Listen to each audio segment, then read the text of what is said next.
I'm Chloe, a learning specialist turned artist. Today, to commemorate the 2-year anniversary of this channel, I review the habits that most helped me progress. In 2023, I shared the 10 tips that most accelerated my skills. Let's see how those tips have since held up and what new insights we can gain to shift those tips into habits for 2025. From watching my channel, it might seem like studying the masters is my #1 focus.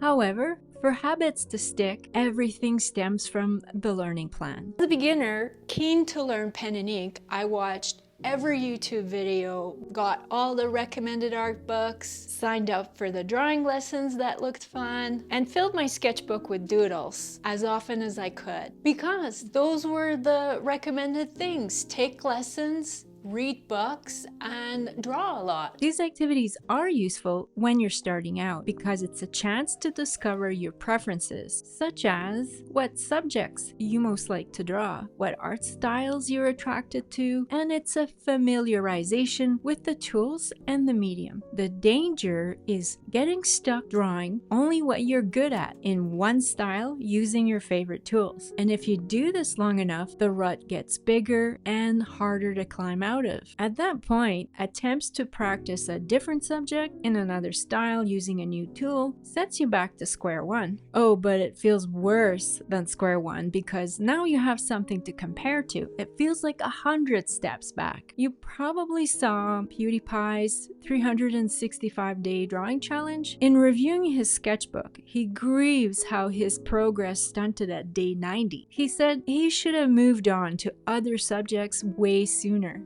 Having a learning plan can save you that grief plus time, energy, even money. A plan will help you determine your why, what, how, when, and where. Why do you want to create art? Is it a hobby, side gig, a dream job? What are your key objectives? What are you creating? Will it be a physical product like books or prints? What would it look like? What's the format, medium, the genre? What's the purpose? What will your project be for? For whom? Is it for your portfolio, galleries, customers? Do you want to do YouTube? Your why and what are your vision. With the how, you get more specific. Assess your current situation, such as gaps in skills and knowledge. A gap in skills means that you need more practice in a particular area to achieve your vision. A gap in knowledge means you're missing information to make progress. PewDiePie learned how to draw anime girl faces. He consistently practiced anime girl faces to develop that skill. When he tried to draw the body, other subjects, he realized he had a knowledge gap. So he looked for resources to teach him what was missing, then practiced those new concepts to grow the skills, and so forth. For the when, this is your timeline. How much time will you invest in your development? How often will you practice? Even better if you have a deadline. PewDiePie started with a 30-day challenge as his first deadline. For the where, this is more about where your learning resources come from.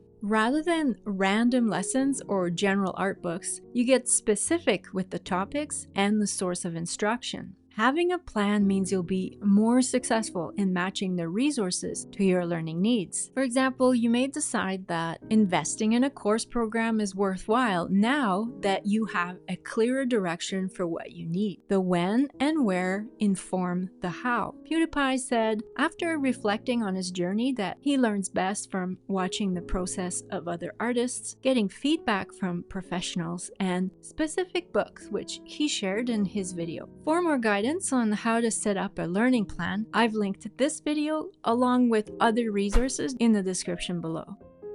A plan lets you track your progress more concretely. One of my learning objectives is to share how I teach myself art. In my 2023 plan, I was learning how to draw clouds, and this year I was able to share a cloud tutorial with you. The learning plan helped me get there. Other helpful tips to track your progress: time your drawing sessions. For example, in 2022, this dip pen and ink sketchbook study took about 5 hours. Compared compared to this similar study using the same tools in 2024 took 2 hours. This tells me the workflow I've been using is helping with my pen and ink decisions. I'll talk more about workflows here later. Remember to date your sketchbooks and final drawings, so you have that year-to-year timestamp for comparison. Those time records are super helpful when you retake previous lessons, rework old pieces, or revisit subjects. In 2021, I took Brant Eviston's figure drawing courses. I had zero prior experience drawing people. My sketches turned out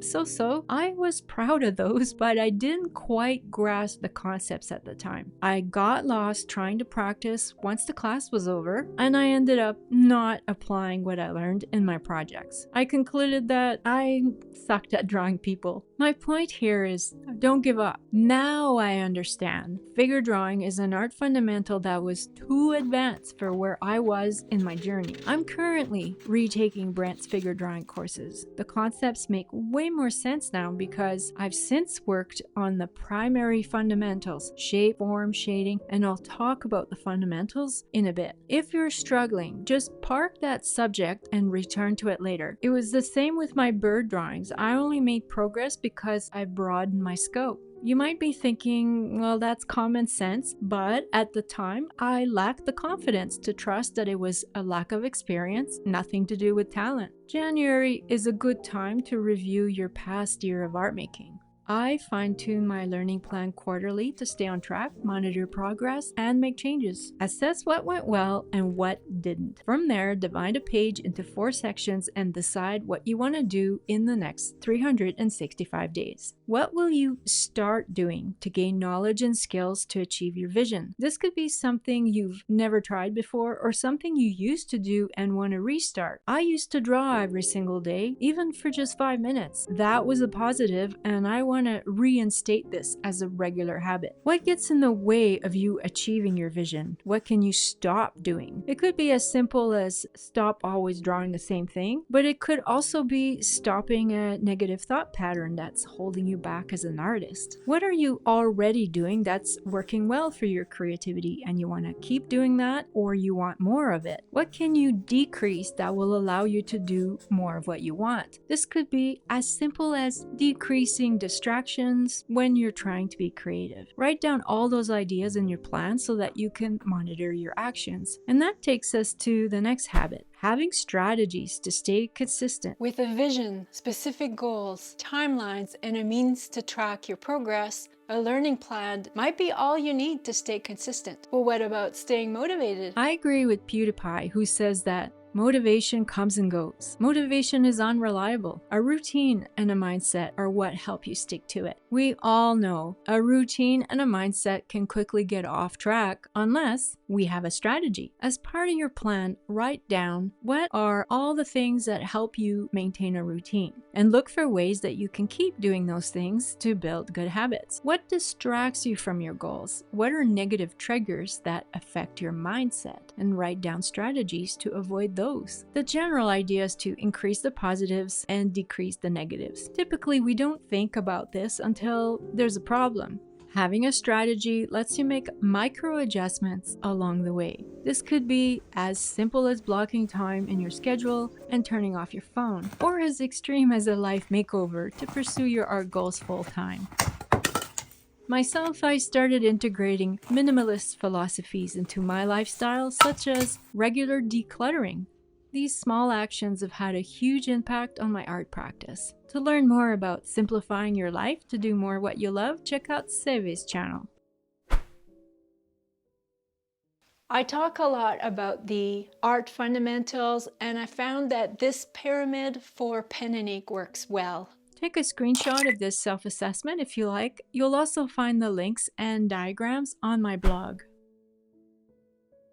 I'm a big fan of joining art challenges as a way to stay consistent. There are tons to choose from year-round. It's easy to find one to match your goals. You can create your own daily challenge as PewDiePie did, or you can weave your objectives into the given prompts for that challenge. I did not have time to do Inktober this year. As a solution, I did all 33 prompts in a single day, incorporating my objective of getting better at quick sketching. This turned the challenge into an exercise, and it was a lot of fun too. You'll find a guideline for completing art challenges on my website. Having a learning plan makes it a lot easier to choose the exercises that promote the results you want. Let's say your vision is to do portraits.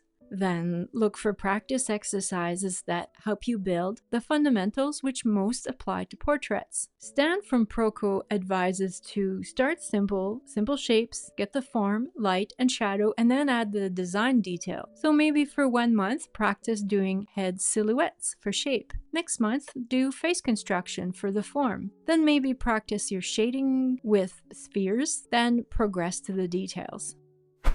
If I'm working on a final piece, I do a physical warm-up to get the blood flowing to my drawing limbs. If it's a practice session or I'm taking a class, I'll use sketching as part of my warm-up. I'll try absurd ideas and random doodles to warm up the imagination as well. I've linked this video for ideas on drawing exercises, plus Julia's physical mobility channel.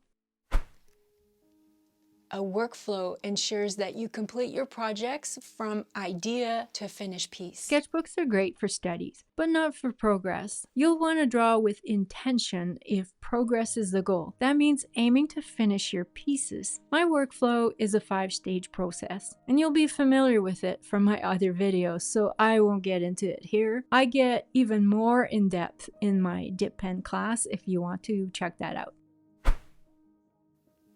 Arthur Gutpill says that one of the most valuable methods for learning pen and ink drawing is through studying the best available works of other artists. Studying the masters helps with understanding their process and decisions in an effort to improve results in your own work. In my experience so far, studying the masters develops observation skills, decision-making, problem-solving, and visual communication. Of course, technical skills will benefit, as well as growing your knowledge base.